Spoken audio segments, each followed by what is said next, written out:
Sir इकडे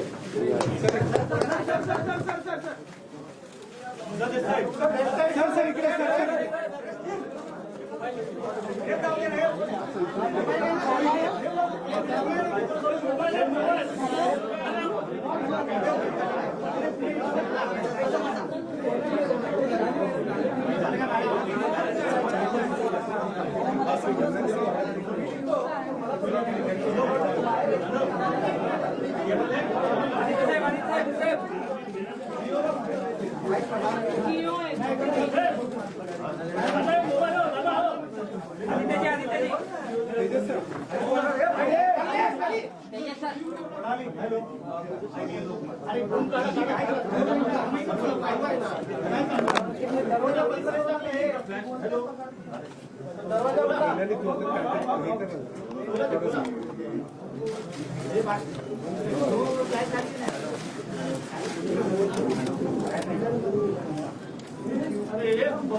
आज मातोश्रीमध्ये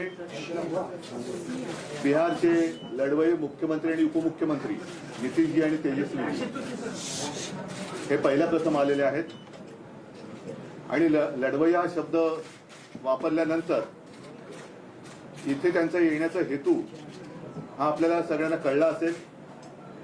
देशामध्ये एकूणच लोकशाहीची हत्या होते की काय असं चित्र दिसतंय आणि लोकशाही वाचवण्यासाठी सर्वच, नुसते मी विरोधी हा शब्द नाही वापरणार, तर विरोधी कोणाचे विरोधी, तर जे लोकशाहीची हत्या करू इच्छित आहेत त्यांचे विरोधी असे सगळे देशप्रेमी पक्ष आणि जनता एकत्र करण्याचे जे आमचे प्रयत्न सुरू आहेत ते प्रयत्न आणखी बळकट करण्यासाठी नितीशजी आणि तेजस्वीजी आणि त्यांच्या सोबत त्यांचे सगळे सहकारी आलेले आहेत. त्यांच्या सगळ्यांचं मी स्वागत करतोय.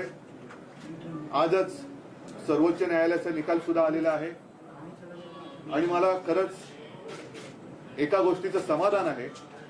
मी वारंवार असं म्हटलं होतं की सर्वोच्च न्यायालयाचा निकाल हा केवळ शिवसेनेच्या भवितव्याचा नसेल, तर तो आपल्या देशातल्या लोकशाहीच्या बद्दल, लोकशाही जिवंत राहणार की नाही याबद्दलचा असेल. आणि माननीय सर्वोच्च न्यायालयाने आज जो निकाल दिलेला आहे त्याच्यामध्ये एकूणच सत्तेसाठी हपापलेल्या लोकांचं उघडं नागडं राजकारण हे त्यांनी त्याची पूर्णपणाने चिरफाड केलेली आहे. सगळ्यात महत्वाचं म्हणजे राज्यपाल महोदयांची जी भूमिका होती ती संशयास्पद, आता त्या संशयास्पद म्हणायला सुद्धा काही अर्थ राहिलेला नाही, ती सरळ सरळ अयोग्य होती आणि एकूणच राज्यपालांच्या भूमिकेचं सुद्धा वस्त्रहरण झालेलं आहे. मग ते दिल्लीच्या बाबतीत असेल, इथल्या बाबतीत असेल. आणि राज्यपाल ही यंत्रणा ही एक आतापर्यंत आदरयुक्त अशी यंत्रणा होती, पण राज्यपाल यंत्रणेचे धिंडवडे ज्या पद्धतीने शासनकर्ते काढतायत ते बघितल्यानंतर आता याच्या पुढे राज्यपाल यंत्रणा ही अस्तित्वात ठेवावी की नाही हा सुद्धा एक मोठा विचार मला असं वाटतं सर्वोच्च न्यायालयापुढे आपल्याला न्यायला पाहिजे. तूर्त सर्वोच्च न्यायालयाने जो निकाल दिलेला आहे त्याच्यामध्ये राज्यपालांना अधिवेशन बोलवण्याचा अधिकार नव्हता, त्यांनी बोलवण्याची गरज नव्हती वगैरे वगैरे सगळे आता आपण डिटेलमध्ये गेल्यानंतर कळेल. पण अपात्रतेचा निर्णय हा त्यांनी अध्यक्षांवरती जरी सोपवला असला तरी पक्षादेश हा त्यावेळेचा जो पक्ष म्हणजे माझी शिवसेना त्या शिवसेनेचाच राहील. आता अध्यक्ष महोदयांना सुद्धा याच्यामध्ये वेळ न काढता लवकरात लवकर निर्णय घ्यावा याच्यासाठी आम्ही आता मागणी तर करूच. हा एक भाग झाला.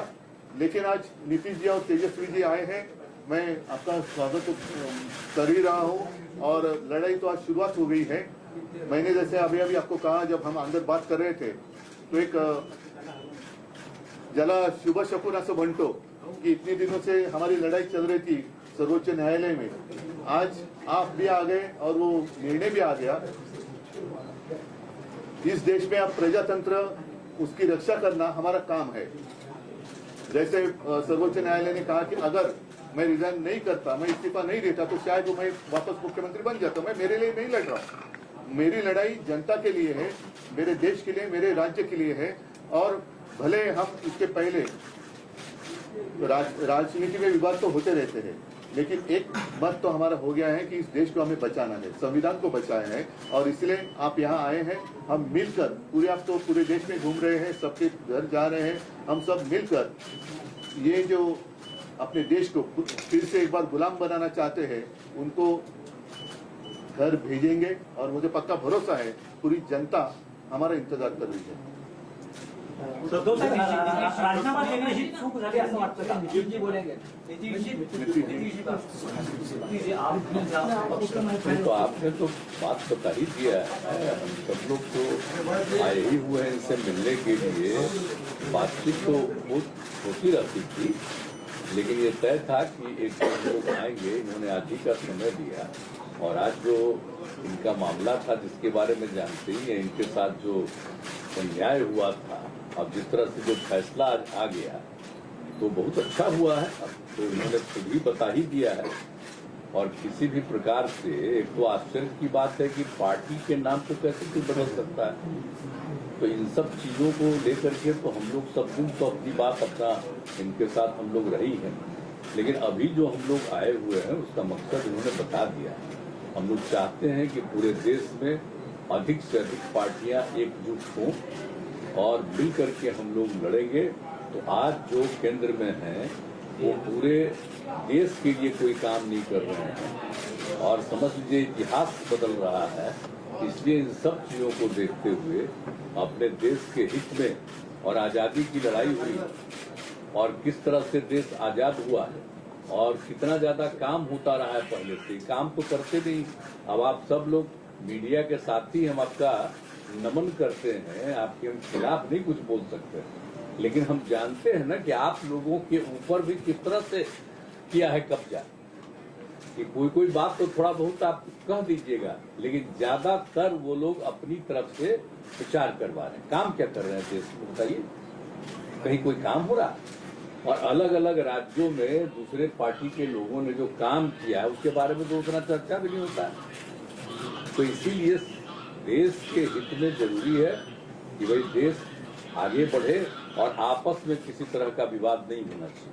कोशिश क्या हो रही है, समाज में एक तरह का विवाद पैदा हो, और ये नहीं होना चाहिए. सब में एकता, हिंदू मुस्लिम कोई भी जाति के हों, सब में कोई विवाद नहीं होना चाहिए, एकता रहनी चाहिए. तो हम लोग तो यही चाहते हैं कि ज्यादा से ज्यादा पार्टियां एक साथ मिल करके काम करेंगी। और इस बीच में बहुत लोगों से बातचीत हो गई है। आज तो इनसे ऐसे हमारी बात हम लोगों की होती रहती आई है, आज भी बात करेंगे। अब इसके बाद ये तय होगा कि कब मीटिंग सब लोगों की होनी। तो अभी तो एक राउंड आप जानते ही हैं, पिछले महीने भी हम लोगों ने बातचीत किया और जिस तरह से बातचीत हुई है अनेक पार्टियों से, बहुत लोगों से बहुत अच्छी बातचीत हो गई है। अब उसके बाद आगे जो करना होगा वो हम लोग करेंगे। सर लेकिन अभी तो आए हैं, बस यही मकसद है इनका और हम लोगों का विचार तो एक ही है ना, भाई देश के हित में काम करेंगे। कोई तरह से जो हमारा पुराना इतिहास है देश का उसको बिल्कुल कायम रखेंगे। तो ये सब चीजों के लिए करेंगे। ये लोग तो अपना कर रहे हैं ना, ये लोग आजादी की लड़ाई से क्या मतलब था, इनको कोई मतलब नहीं। अब वो सोच लीजिए कितना कोई काम हो रहा है, अपने अपने ढंग से नई नई चीजों का नामकरण कुछ भी होते रहता, तो विचित्र बात है। तो इसीलिए जरूरत इस बात की है कि एकदम पूरे देश को एकजुट करना है और आगे बढ़ाना है। तो अगर सभी लोग एकजुट होकर के करेंगे और उनका जब मुकाबला होगा अगले साल के चुनाव में, लोकसभा के चुनाव में, तो खूब अच्छी तरह से सफलता इधर मिलेगी और फिर देश सही दिशा में आगे बढ़ जाएगा। सर सवाल उसके दो पक्ष, पहला पक्ष ये है, आपने कहा लड़ाई में अपने लिए नहीं लड़ रहा हूँ, मैं जनता के लिए लड़ रहा हूँ। मेरा सवाल यहाँ से इसके दो पक्ष ये है कि पहला तो ये कि क्या अगर आप उस वक्त इस्तीफा नहीं देते तो आज आपकी लड़ाई और ज्यादा मजबूत होकर उभर के सामने आती। पहला मैं मानता हूँ, देखो इसके जिस नजरिया से आप देखते हो, ठीक है, कानूनी तौर पर मैंने इस्तीफा दिया शायद गलत हो सकता है, लेकिन नैतिकता अगर देखे तो जिन लोगों को मेरे पिताजी ने, मेरे पार्टी ने सब कुछ दिया, वो लोग उठकर मेरे ऊपर उंगलियां उठाए, तो उनके लिए मैं मेरा विश्वास या अविश्वास क्यों जताने की कोशिश करूं। तो ऐसे लोगों को अधिकार ही नहीं है मुझे सवाल पूछने का। जिन लोगों ने मेरे पार्टी से सब कुछ लिया और गद्दारी की, तो गद्दार लोग मेरे ऊपर अविश्वास लाए और उसका मैं सामना करूं, कैसे हो सकता है? ये तो गद्दार लोग हैं। आज तो कोर्ट ने कहा, और मतलब कोर्ट ने गद्दार नहीं कहा, लेकिन ये सारी बातें हैं। आज तो मतलब महाराष्ट्र में अब सरकार ही नहीं है। नैतिकता तो अभी जैसे मैंने नैतिकता का पालन किया, तो अगर इस मुख्यमंत्री में जरा भी कोई नैतिकता होगी तो मुख्यमंत्री उप मुख्यमंत्री ने इस्तीफा देना चाहिए, जैसे मैंने दिया। महाविकास आघाडीमध्ये सुद्धा जे सर्व प्रमुख नेते होते त्यांनी तुम्हाला म्हटलं होतं की राजीनामा देऊ नका, आपण फ्लोअर टेस्टला सामोरं जाऊ। तुम्ही भावनिक राजकारणाला महत्व दिलं नाही, असेल तो कदाचित आमच्या घराण्याचा गुण किंवा दोष असेल, पण मी जे आता म्हटलं की ज्या घराणी, ज्या पक्षांनी ज्यांना सगळं काही दिलं, सगळं काही घेऊन सुद्धा जे माझ्या पाठीत वार करायला निघाले, त्यांनी माझ्यावरती अविश्वास आणावा हे मला काही पटलेलं नाही। म्हणजे एक तर स्वतः गद्दार, त्यांनी विश्वासघात त्यांनी केला, विश्वासघात करणाऱ्यांकडून मला जर विश्वासदर्शक ठराव, अविश्वासदर्शक ठरावाबद्दल विचारलं जात असेल तर ते अयोग्य आहे। दो युवा यहाँ पर हैं, आदित्य हैं और तेजस्वी हैं, जिस लड़ाई की आप बात कर रहे हैं, जो मिलकर सामने आए हैं, इनमें इन दोनों का कितना अहम रोल और किस तरह से देखेंगे आप? अभी क्या रोल, अभी क्या वो सिनेमा या नाटक थोड़ी है कि रोल कैसे रहेगा, ये देखो ऐसा रोल रहेगा। ये रोल तो नीतीश जी, जब ये इकट्ठा ला रहे हैं, विपक्ष का चेहरा कौन बनेगा? आपकी कुछ कोशिश? ठीक है, चलो अभी तो हम इकट्ठा आ रहे हैं। सबको एकजुट करना चाहते हैं, लेकिन अपना कुछ नहीं करना चाहते हैं, ये जान लीजिए। हम तो सिर्फ चाहते हैं कि सब एकजुट हो, मिल करके सब लोग लड़े और हम लोग मिल करके पूरा का पूरा सिद्धांत बना के चले और देश को आगे बढ़ाएं। लेकिन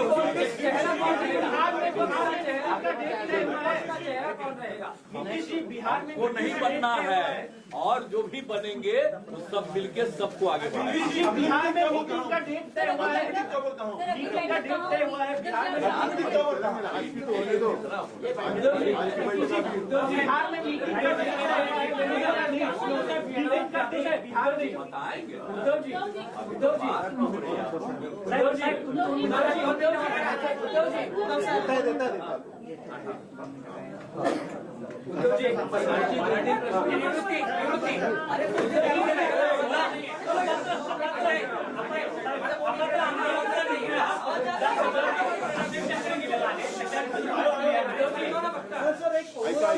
सर्वोच्च न्यायालयाचा सर्वात आहे, त्यानंतर पुढे काय? आता तुम्ही जो एक प्रश्न विचारला, सर्वोच्च न्यायालयाने जे काय मला समजलेलं आहे त्यानुसार सांगितलेलं असं आहे की सर्वोच्च न्यायालय याच्या बाबतीत निकाल देऊ शकतो कारण त्यांचा तो अधिकार आहे. परंतु त्यांनी त्या संस्थेचा एक आदर राखण्यासाठी हा निकाल किंवा हा निर्णय घेण्याचा अधिकार अध्यक्षांकडे जरी दिलेला असला तरी व्हीप पक्षादेश हा तो त्यावेळेला जो पक्ष होता म्हणजे माझी शिवसेना त्या पक्षाचा पक्षादेशच चालणार आहे.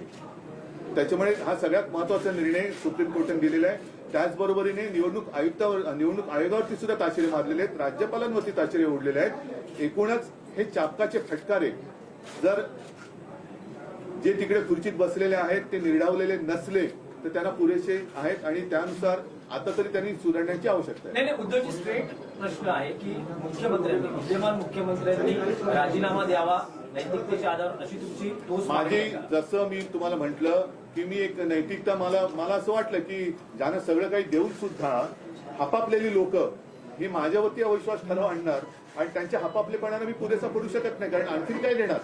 तर अशा लोकांनी माझ्यावरती अविश्वास ठराव दाखवणं हे मला मंजूर नव्हतंच, ते मंजूर नाही, मी कदापि ते मान्य करणार नाही. म्हणून मी राजीनामा दिला. जसा मी एका क्षणाचाही विलंब न करता राजीनामा दिला तसं एवढा आता सर्वोच्च न्यायालयाने फटके दिल्यानंतर जर थोडी तरी नैतिकता मुख्यमंत्र्यांच्या आणि उपमुख्यमंत्र्यांच्या अंगी शिल्लक असेल तर त्यांनी जसा मी राजीनामा दिला तसा राजीनामा द्यावा आणि निवडणुकीला सामोरं जावं. सुप्रीम कोर्टानं राज्यपालांना फटकारलेला आहे कारण त्यांनी जे निर्णय घेतलेले आहेत ते शिक्षण चुकीचं असलेलं म्हटलं आहे त्यामुळे हे राज्यपाल म्हणजे स्वतःच्या घरचा चाकर असल्यासारखं वापरण्याची जी पद्धत सुरू झालेली आहे ती पद्धत बघितल्यानंतर राज्यपाल यंत्रणाच आता शिल्लक ठेवावी की नाही हा प्रश्न आता सर्वोच्च न्यायालयाला आम्हाला म्हणजे मला असं वाटतं विचारायला पाहिजे की हे असंच जर का कारण प्रत्येकाचे काम असतं ज्या सर्वोच्च न्यायालयाने केलं तसंच जसं आता मीडिया असतो नितीनजी जसं म्हणाले की काही गोष्टी तुम्ही लोकांसमोर आणल्या पाहिजे तर 4 स्तंभ जे म्हणतो हे 4 स्तंभ मजबूत पाहिजेत. त्याच्यापैकी जर का एका स्तंभाला वाढवी लागली असेल तर त्या स्तंभाचं रिपेअरिंग हे करणं गरजेचं आहे. पण आता महत्वाचा मुद्दा हा आहे की राज्यपाल महोदय तेव्हाचे जे काय होते त्यांनी इकडे जे न करू करायचं ते म्हणजे करायला नको ते करून गेले. आता गेल्यानंतर त्यांना सजा काय कारण असं जर का होत राहिलं तर तेव्हाचे राज्यपाल 12 वाजून जातील आणि घरी जाऊन मग म्हणतील हे तो संत आदमी आहे. करायचं काय?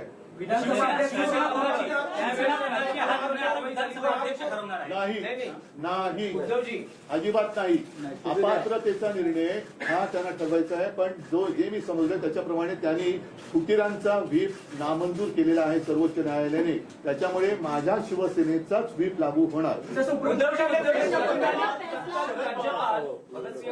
यांच्यावरही कारवाई झाली पाहिजे असं तुमचं म्हणणं आहे का? बिलकुल आहे. कारण नाहीतर ही प्रथा आणि हा पायंडा पडेल की त्यावेळेला राज्यपाल म्हणजे नाही तर राज्यपाल काय राज्यपाल ही संस्था म्हटल्यानंतर ती काय कॉम्प्युटर नाहीये.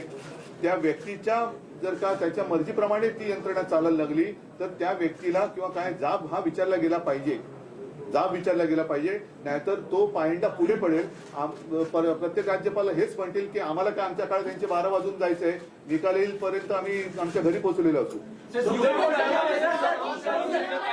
निवडणूक आयोगानं तुमचं महत्वाची चिन्ह काढलं पण आज कोर्टाने असं म्हटलेलं आहे निकाल देताना की शिवसेना त्यावर कोणी दावा करू शकणार नाही म्हणजे शिवसेना तुमच्याकडे राहील असं एक नक्कीच आहे. आणि तर मग आता चिन्ह आणि पक्षाबाबतीत आमचं आर्ग्युमेंट हेच आहे की निवडणूक आयोगाचं काम हे निवडणूक आयोगाने त्यांच्या चौकटीत केलं पाहिजे. निवडणूक आयोग म्हणजे ब्रह्मदेव नाहीये. राज्यपाल म्हणजे ब्रह्मदेव तर अजिबातच नाहीये. त्यांना आता राज्यपाल मानायची की नाही ती संस्थाच ठेवायची की नाही हाच आता एक विचार त्याची चर्चा झाली पाहिजे. पण निवडणूक आयोग हे निवडणुकीपुरतं मर्यादित असतं. मतांच्या टक्केवारीवरती एखाद्या पक्षाला मान्यता देणं नोंदणी देणं आणि त्याला निवडणूक चिन्ह देणं हे त्यांचं काम असतं. नाव देणं नाव काढणं हे त्यांचं काम नाही. आम्ही ते मानणार नाही. कारण शिवसेना हे नाव देताना निवडणूक आयोगाची परवानगी घेऊन बाळासाहेबांनी शिवसेनेची स्थापना केलेली नव्हती. त्याच्यामुळे कदापि शिवसेना हे नाव दुसऱ्याला आम्ही घेऊ देणार नाही. तो निवडणूक आयोगाचा घटनाबाह्य अधिकार आहे. कारण नाव धनुष्यबाण आणि हे त्या मतांच्या टक्केवारीवरती ठरवण्याचा अधिकार कदाचित किंवा निवडणूक आयोगाला आहे. जसं आता काही पक्षांची राष्ट्रीय पक्ष म्हणून मान्यता काढली ते तुम्ही मतांच्या टक्केवारीवरती नोंदणी करू शकाल पण नाव नाही काढू शकत. नाही असं आहे की उद्या मी निवडणूक आयुक्तांचंच नाव बदलून वेगळं काय केलं तर काय होईल? तर त्याच्यामुळे ते माझं शिवसेना नाव नाही काढू शकणार, काढू शकत नाही आणि आम्ही काढू देणार नाही. आम्ही शिवसेना म्हणूनच सर राहणार. निलंबन का फैसला स्पीकर के हाथ में है। सर निलंबन का फैसला स्पीकर के हाथ में है।